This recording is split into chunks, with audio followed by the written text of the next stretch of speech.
le livret 2, ça représente vraiment le cœur du travail, c'est-à-dire la partie la plus compliquée de la VAE. En fait, une VAE, on dit souvent que ça dure entre 8 mois ou 12 mois.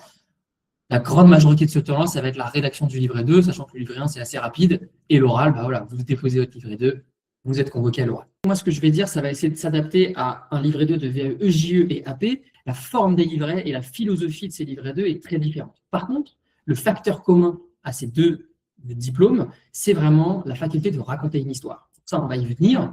Mais donc, vous inquiétez pas parfois si vous vous dites, OK, bah moi, ce que je vois à l'écran, ça ressemble plus à un VAE d'AP ou à une VAE de JE. Là, ce qui va nous intéresser vraiment, c'est la manière de raconter une histoire. Comment choisir les bonnes situations, comment mettre le bon niveau de détail, ça c'est un point qu'on va évoquer, et surtout comment réussir à se mettre à la rédaction. Donc concrètement, l'idée des livrets 2, quel que soit le diplôme, c'est la même chose. C'est d'arriver à exprimer au jury toutes les expériences que vous avez eues avec le bon niveau de détail pour lui donner envie, entre guillemets, lui faire comprendre, illustrer les compétences que vous avez développées grâce à l'expérience. Il ne faut pas oublier déjà la première chose, ça va être le premier tips que je vais vous donner, c'est que ce livret 2, la réalité, c'est qu'il est dédié à une seule personne, c'est le jury. Ces jurys sont des humains. Donc, par définition, alors ils sont payés pour faire des jurys, mais ils ne sont pas extrêmement bien payés.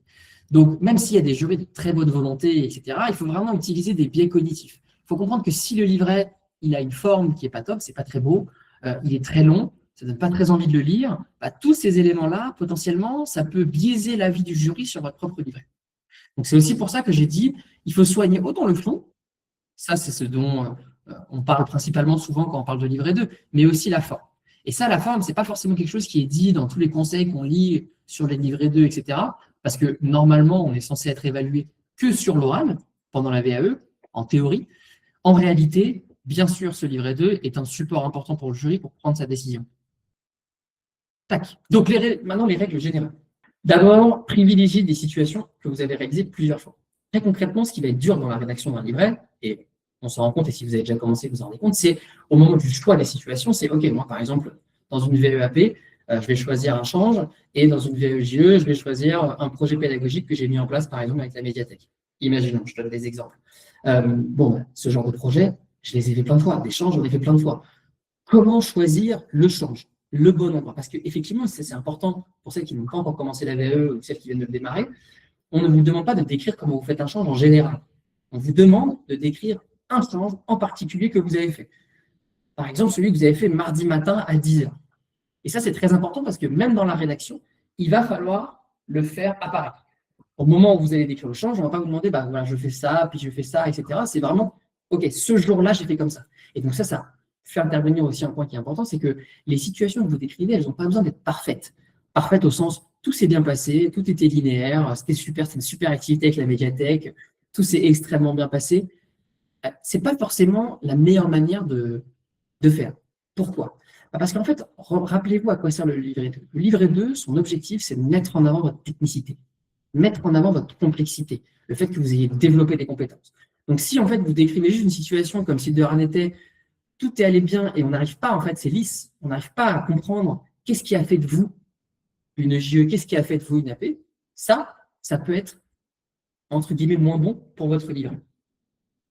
Donc ça va être un point qui va être important. Et donc, effectivement, lorsque vous allez devoir choisir cette situation, privilégiez en priorité des situations que vous avez réalisées plusieurs fois, que vous connaissez bien. Je vous ai dit, par exemple, un change, je suis sûr que vous en avez fait plein de fois. Et après, dans un change, vous allez choisir un change en particulier qui vous semble le plus technique. C'est vraiment ça, entre guillemets, la hiérarchie, l'entonnoir pour choisir la situation. Tout en haut, l'entonnoir pour choisir les situations, je choisis d'abord des situations que j'ai beaucoup vécues, que j'ai l'habitude. Et ensuite, dans ces situations où j'ai l'habitude, je vais choisir quelque chose de technique. Je donne un exemple très concret, ça va vous parler pour la VE d'AP, mais ça marche sur la VE de JE. Si vous choisissez le change, des changes, il y en a plein. Vous pouvez faire un change debout, vous pouvez faire un change avec des sels liquides, vous pouvez faire un change avec des rougeurs. Il y a plein de changes différents, plein de situations en fait pour le change différent. Pareil pour la médiathèque. Potentiellement, vous allez faire une sortie à la médiathèque sur un projet pédagogique qui a duré plusieurs mois. Potentiellement, la mairie, au début, elle ne voulait pas, donc vous avez dû organiser des visios, organiser des choses, mettre les gens en mouvement. Et bien, ces choses-là, ces petits points qui ne sont pas allés et qui finalement, entre guillemets, qu'on pourrait croire comme des défauts, des problèmes, ça va vraiment pouvoir montrer comment vous vous êtes adapté à la situation, comment vous êtes adapté à l'enfant, par exemple, et que donc, ça va être extrêmement bien pris par le jury.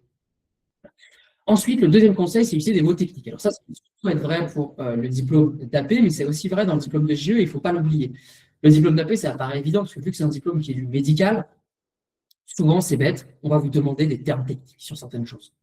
Voilà. On ne dit pas le CAC 40, on dit SM, par exemple. C'est tout bête. Sur le nom des maladies, sur le nom des médicaments, sur les gestes que vous allez réaliser. C'est extrêmement important. Par exemple, on ne dit pas un lavage de dés, on dit un DRP, un désencombrement rhinopharyngé. C'est des choses bêtes, mais c'est des éléments qui sont importants. Voilà. Ça, souvent, les gens me disent, bah, moi, bon, je ne suis pas allé à l'école, j'ai appris sur le terrain, effectivement, je n'utilise pas ces mots de manière naturelle. Qu'est-ce que je fais, du coup? Je ne dois pas les rentrer? Bah, si. Un de vos travaux pendant la VAE, et c'est pas quelque chose qui est forcément évident pour tout le monde, parce qu'on croit souvent au début que dans la VAE, l'objectif, c'est juste de raconter ses expériences, et c'est bon, on va avoir le diplôme. La réalité des choses, c'est que aujourd'hui, vous êtes recevable. Potentiellement, ça veut dire que le certificateur considère que vous avez les bonnes expériences pour valider le diplôme, mais potentiellement, il vous reste énormément de travail de prendre du recul par rapport à vos expériences pour réellement les transformer en compétences. Et donc, dans cette phase finalement d'apprentissage, parce que dans une VAE, même si on n'est pas censé apprendre, on apprend beaucoup, on se développe beaucoup, il ne faut pas avoir peur de se dire, OK, bah, là, je prends un bouquin et j'apprends les termes. Alors, ça, c'est vrai sur AP, sur les termes techniques, sur les termes médicaux. Alors, si vous voulez, vous pouvez chercher sur Internet des livres qui peuvent être utilisés pour les termes techniques. Chez nous, nos candidats chez Bleu Éducation à la VAE d'AP, on a une formation e-learning avec tous les termes techniques pour bien les maîtriser. C'est bête et méchant, il faut le faire. On a mis aussi en place ce qu'on appelle des cours particuliers. C'est 1 heure avec une accompagnatrice qui va vous faire un cours sur les cours particuliers. C'est un cours individuel particulier, donc ça vous permet vraiment de progresser avec elle. Mais vous pouvez aussi utiliser des livres. Et si vous n'êtes pas accompagné par l'éducation, il y a certainement d'autres manières de faire. Et ça, c'est quelque chose aussi qui va être important sur EJE. EJE, on se dit, moi, je n'ai pas de termes techniques forcément dans le travail social, mais en réalité, c'est plus des références qu'il va vous falloir dans le diplôme d'EJE. Et ces références, il va falloir bien sûr qu'on les sente dans votre livret 2, mais on va avoir conscience que vous avez vraiment pris du recul. Des références, ça va être des références de pédagogues, par exemple. Et ça, ces références, potentiellement sur le terrain, ce n'est pas quelque chose que vous allez beaucoup développer parce que c'est ce qu'on pourrait appeler de la compétence théorique. Et donc ça, n'hésitez pas à acheter des livres, à les lire, à faire des formations, à participer à des webinaires spécialisés, etc. C'est plein de choses qui peuvent vous aider à avoir un livret 2 qui est au niveau de ce qui est attendu. Ensuite, suivez les consignes. Alors ça, vous allez vous dire, mais ça, c'est évident. Mais il faut comprendre que sur les livrets 2, et on va regarder le livre 2 de JEBB juste après, mais il y a énormément d'éléments qui sont écrits dans les livrets 2 directement. Ça, c'est quelque chose où il faut en avoir conscience. Parce que nous, bien sûr, on a différents groupes Facebook où les gens se parlent, donc on voit les questions qui sont posées, puis on connaît bien nos candidats. Souvent, il y a plein de questions qui sont en fait répondues très bien dans les livrets 2. Je vous donne un exemple. Sur le livret 2 de JE, donc là, par exemple, je vous partage mon écran, je suis sur un livret 2 de VAE de JE. Hop, là, vous le reconnaissez, peut-être que ça donne des sueurs froides à certains ou à certaines. Ne vous inquiétez pas, on va pas rester trop longtemps dessus. Bon, au début, vous avez toute la partie administrative, ça c'est comme AP, il ne faut pas avoir peur, il faut juste remplir. Et dans ce livre de JE, vous avez littéralement plein d'informations, de conseils. Bon, là, vous avez les sanctions, ce n'est pas forcément le truc le plus sympa, mais vous avez plein de conseils et de guides pour vous aider. Voilà. Et ça, c'est quelque chose où, ça va peut-être vous paraître évident, mais quand on va vite, quand on veut avancer vite dans son livret, quand on veut avancer vite dans sa VAE, se lancer directement dans le vif du sujet, qui est bien sûr la rédaction des situations, on peut oublier ça, mais n'hésitez pas à le regarder. Pareil, la deuxième chose qui est extrêmement importante à lire avant de vous lancer dans une VAE, qu'elle soit APE-JE, c'est de lire ce qu'on appelle le référentiel de compétences des diplômes.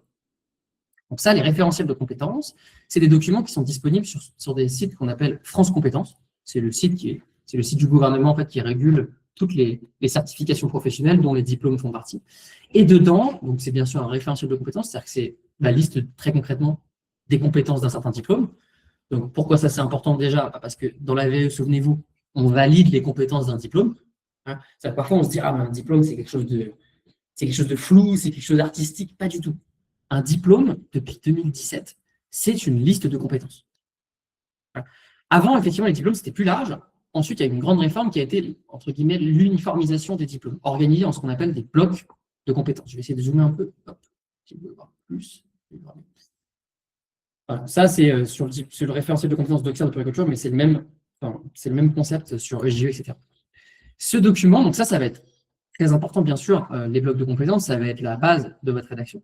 Mais il y a un deuxième élément qui est hyper important, c'est au moment où on va regarder la définition des différents diplômes. En fait, vous ne le savez peut-être pas, donc là, on va regarder. Pour chaque compétence, là, je vais passer vite, mais je vais prendre un peu de temps. Vous avez donc le nom de la compétence et vous avez littéralement les critères d'évaluation qui vont permettre au jury d'évaluer votre diplôme, d'évaluer votre livret 2 et même plus généralement de vos expériences. Ça, je veux vraiment que vous ayez conscience que tout ce dont vous avez besoin finalement, c'est ça. Ça veut dire qu'en fait, au moment où le jury va évaluer vos compétences à l'oral, il va littéralement avoir des cases qu'il va cocher sur les différents éléments. Et donc, par exemple, sur cette compétence 6, ça c'est le diplôme d'AP, c'est la communication avec l'entourage, avec la personne et son entourage. Vous avez des critères d'évaluation, ça vous savez exactement, concrètement, OK, qu'est-ce que j'ai besoin de faire attention quand je vais raconter mon histoire? Dans cette activité-là, on a 3 critères d'évaluation. L'analyse de la situation relationnelle, la qualité des soins relationnels et les informations et conseils apportés à la personne.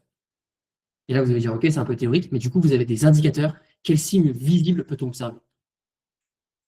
Ça, c'est quelque chose où je vous encourage réellement. Alors, si vous êtes accompagné par l'éducation, il est présent dans votre espace de travail Drive, Google. Donc, pas besoin de le chercher, vous avez juste besoin d'aller dessus. Mais pour les autres, il n'y a pas de souci. Vous allez sur France Compétences et vous pouvez trouver ces documents. Et il y a un élément qui va être encore plus important, c'est pour les EJE, c'est que les EJE, il y a ce qu'on appelle la définition du métier. En fait, chaque diplôme, ils ont une définition de métier. Je vais essayer de vous l'ouvrir, comme ça vous allez pouvoir le voir. Tac, on peut regarder ça, je suis sur le site de France Compétences. Ça, c'est vraiment un site, vous pouvez retrouver toutes les certifications. Vous avez aussi le site professionnel intervenant éducatif petite enfance, vous avez aussi le CAP, etc. Dans ces documents, voilà, vous avez des résumés de certification, c'est-à-dire quel est l'objectif de ce diplôme, très concrètement. Et ça, ces éléments, surtout dans le diplôme de GE, où ce qu'on va vous demander, c'est vraiment du recul, de la théorie, des concepts, basez-vous là-dessus. Il y a des mots de vocabulaire qui sont présents dans ces documents qui sont extrêmement importants. Souvent, il y a des gens qui se disent dans la VE, il faut que j'en dise des tonnes, il faut que je donne tous les détails d'une situation. Je donne un exemple. Vous allez vouloir détailler un change. Vous allez vouloir raconter une histoire de change. Effectivement, il faut présenter l'enfant. Bien sûr, c'est important. Et du coup, est-ce que vous avez besoin de dire que l'enfant, il avait un pull rouge, des chaussettes vertes, et que vous passiez 10 lignes à décrire comment il était habillé? Non. En fait, ce n'est pas utile. Pourquoi ce n'est pas utile? Ça, c'est une question que vous devez vraiment vous poser à chaque fois, parce qu'effectivement, ce n'est pas si évident. En quoi ça aide le jury à voir que vous avez de la compétence? Le fait qu'il y ait un pull bleu, ça ne change rien à votre soin. Et donc, c'est ça qui va être important. Il y a des choses qui sont importantes, des détails qui sont à expliquer, il y en a d'autres qui ne le sont pas expliqués.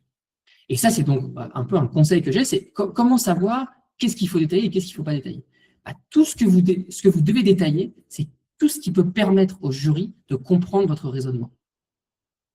Donc là, je vous ai dit, le fait qu'il ait un pull bleu, ça ne sert à rien, on s'en fiche. Pour la raison. Mais en réalité, ça dépend de vous.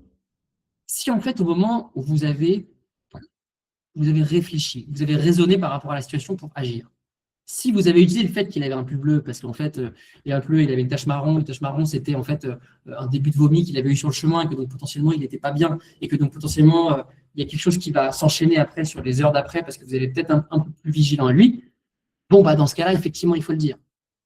Donc, ce n'est pas une règle au sens, il ne faut pas mettre le pull bleu ou tout ça, mais c'est ça le message que je vais vous faire passer, c'est à chaque fois que vous rajoutez une phrase dans votre livret 2, c'est est-ce que cette phrase, elle permet de mieux expliquer au jury comment j'ai réagi et pourquoi j'ai réagi comme ça.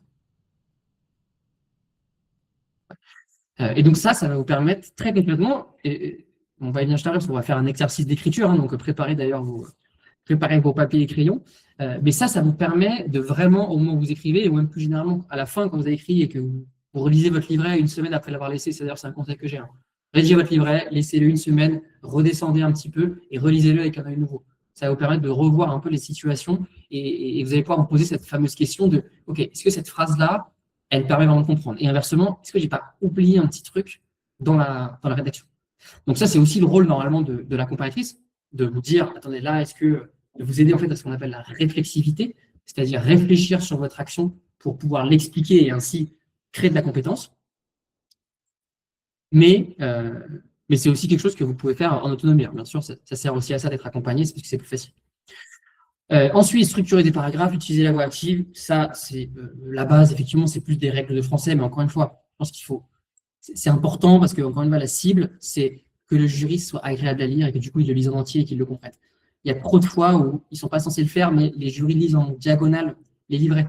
Est-ce que c'est de leur faute? Je ne sais pas, mais en tout cas, c'est des humains. Voilà. C'est aussi à vous, en tant que pour pouvoir donner un livret qui donne envie d'être lu. Est-ce que déjà on a des petites questions là-dessus ou est-ce que ça va? On peut dire pendant la change, je parle avec l'enfant des couleurs de son t-shirt, de ses vêtements, c'est le côté rationnel pendant le change, les Farisa, exactement. Voilà, ça c'est un excellent exemple. Voilà. Quand on replie à la rubrique A du DEAP, on va en parler. On va en parler tout de suite, justement. Donc ça, on avait montré la VAE de JE. Là, on va rentrer dans le livret 2 de la VAE d'AP. Donc ça, c'est un livret 2 vierge, comme vous pouvez le voir. Donc, il y a différentes cases. Alors, il faut savoir que ces cases, elles bougent, hein, pas d'inquiétude. Mais voilà, par exemple, sur la VAP, je vous avais dit, il y a des conseils. Regardez. À chaque fois, on a des conseils aussi ici. Il n'y a pas que la VAE JE qui est présente. Donc, là, juste pour que vous compreniez, que vous dites, mais sur quel logiciel il est, ça, c'est le logiciel Google Docs. Donc, nous, tous nos candidats à VAP, JE, avec l'éducation, ils sont sur cet outil. Mais en tant que candidat en autonomie, vous pouvez tout à fait aussi l'utiliser. C'est un outil qui est gratuit. Alors, nous, la petite particularité, c'est qu'on a la version payante, il me semble, et donc, on peut utiliser dans les outils la saisie vocale. Donc ça, la saisie vocale, c'est extrêmement pratique si vous êtes du genre à pas trop aimer rédiger, vous n'êtes pas très à l'aise à rédiger sur un ordinateur. Ça vous permet très concrètement de juste parler et ça va écrire à votre place. Alors, ça fait un peu des gros pâtés parce qu'il faut dire point à la ligne pour pouvoir organiser des paragraphes. Mais sinon, les algorithmes sont très bons. Ça vous permet facilement de vider tout ce que vous avez dans la tête pour pouvoir avancer. Et après, voilà, vous en faites un gros pâté et ensuite, vous pouvez formater.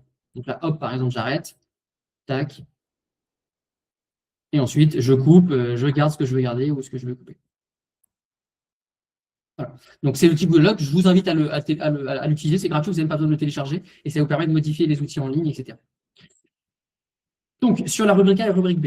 Alors ça, c'est très spécifique AP, donc je ne vais pas y passer trop de temps. Mais donc, encore une fois, vous avez tous les conseils ici. Ici, c'est dans la rubrique A, vous donnez au moins un type de soin ou d'activité de la vie quotidienne. Donc, au moins un, c'est-à-dire que vous devez dire, en fait, pour cette compétence A, donc ça, c'est la compétence 1, par exemple. C'est les soins du quotidien. Quels sont les soins du quotidien que vous faites? C'est ça, ce que vous devez écrire dans la rubrique B, c'est la réponse à cette question. Quels sont les soins du quotidien que vous faites? Je fais des champs, je fais des champs d'hygiène, je fais potentiellement des repas, etc. Voilà. C'est ça qu'on entend, c'est des tirets, vraiment. C'est juste des tirets où vous dites ça. Et ensuite, dans la rubrique B, là, on en choisit un et on va le décrire avec précision. Voilà. Et là, c'est bien écrit, décrivez une situation, c'est une seule.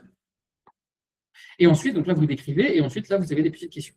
Donc, vous avez vu, le livret 2, il a une forme très différente de APEJE.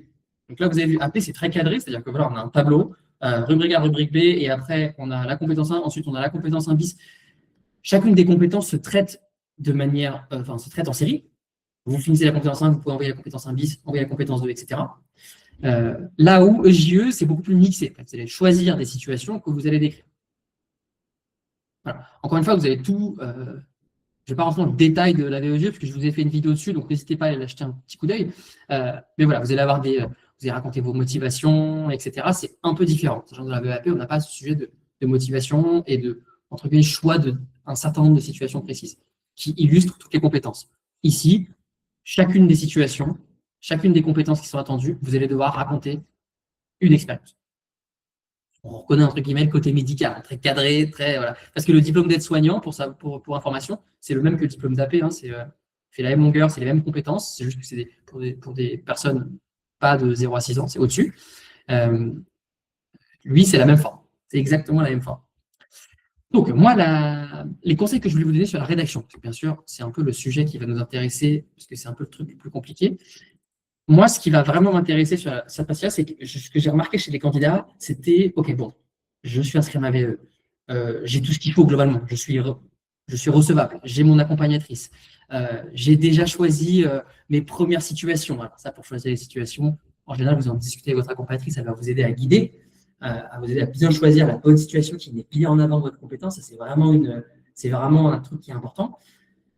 OK, c'est bon, on a choisi les différentes situations, que ce soit dans la VAE2JE, dans la VAP, OK, j'ai choisi. OK, et maintenant, je me retrouve devant ma feuille blanche. Qu'est-ce que je fais? Et donc là intervient le début des conseils sur la manière de rédiger que je vous propose. Alors, est-ce que cette manière de rédiger, c'est une manière de rédiger officielle qu'il faut absolument suivre? Pas du tout. Je vous rassure, c'est vraiment juste une manière de rédiger que moi j'ai suivi et que j'ai accompagné plusieurs candidats, que j'ai vu plusieurs candidats réaliser et qui du coup je trouve, fonctionne et surtout réussit bien à résoudre le problème qui est un problème qui paraît si simple, c'est OK, je vais raconter cette situation, mais dès que je commence à y mettre, je ne sais pas par quoi commencer, je ne sais pas quoi indiquer, quel détail. J'oublie. Je pensais que c'était une situation dont je me rappelais très bien, mais en fait, j'oublie certains éléments qui sont extrêmement importants.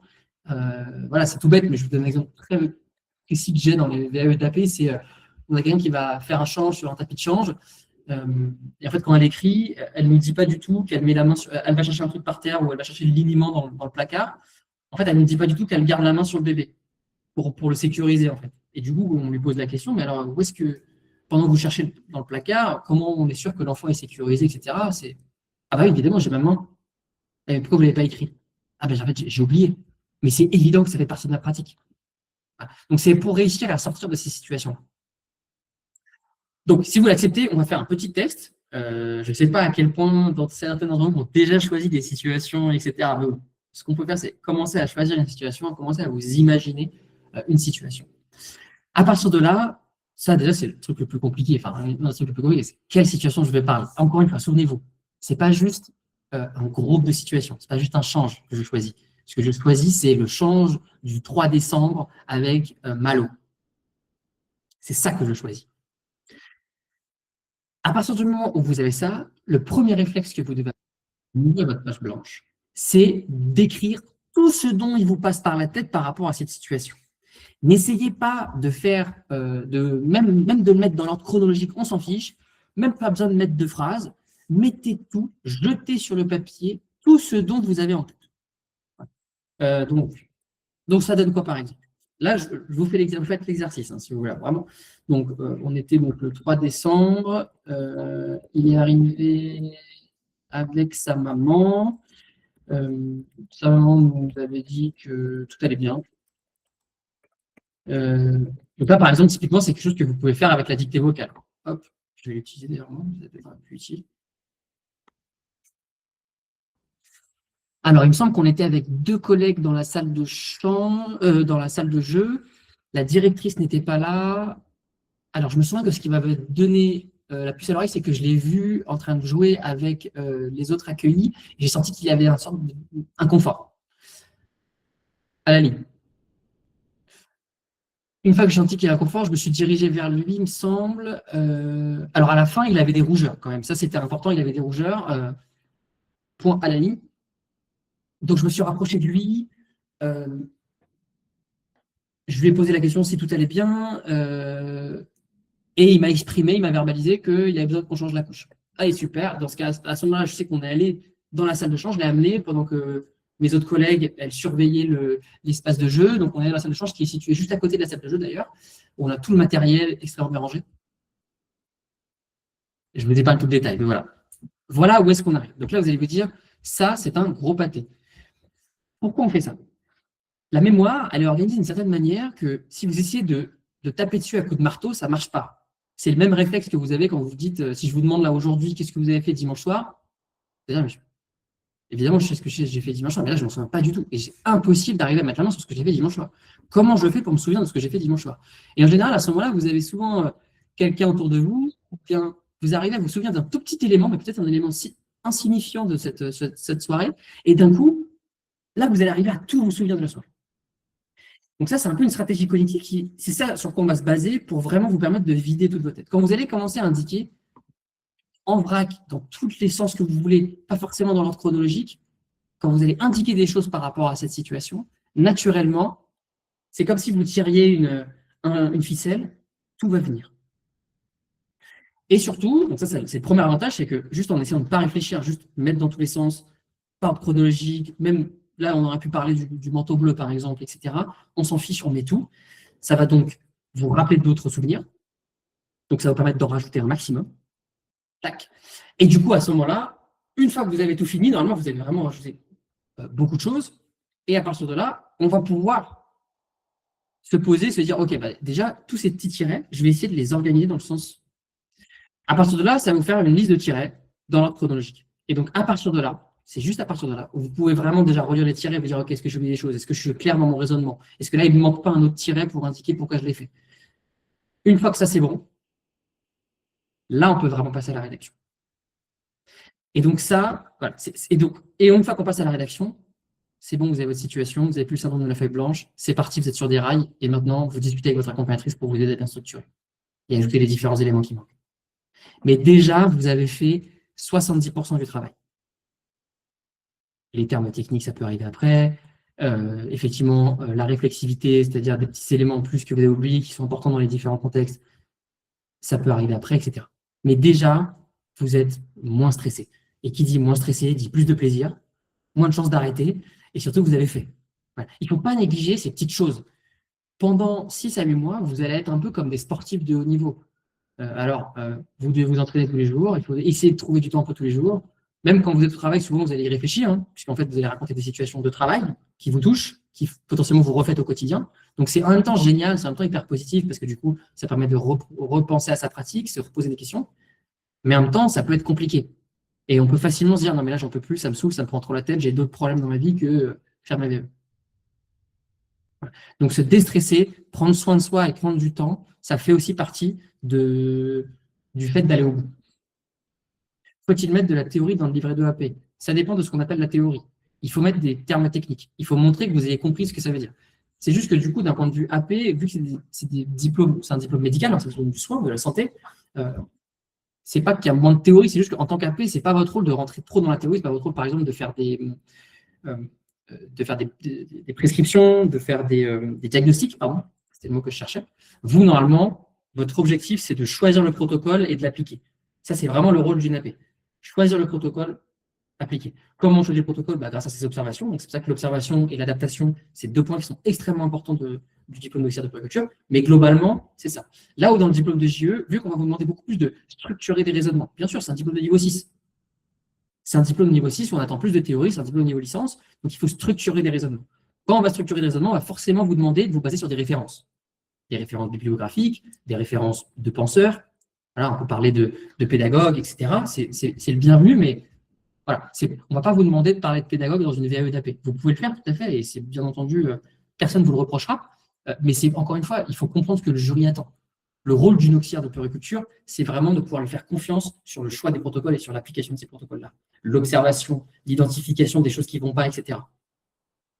En théorie, le jury n'est censé poser des questions que ce qui est sur votre livret. Ça, c'est en théorie. Ce qu'on observe, c'est qu'il y a des jurys qui vont un peu plus loin. Et donc, on a des jurys qui peuvent vouloir vous pousser à la faute, entre guillemets. Donc ça, c'est le seul risque quand vous présentez des penseurs, etc., c'est de bien avoir la bibliographie et la réflexion derrière.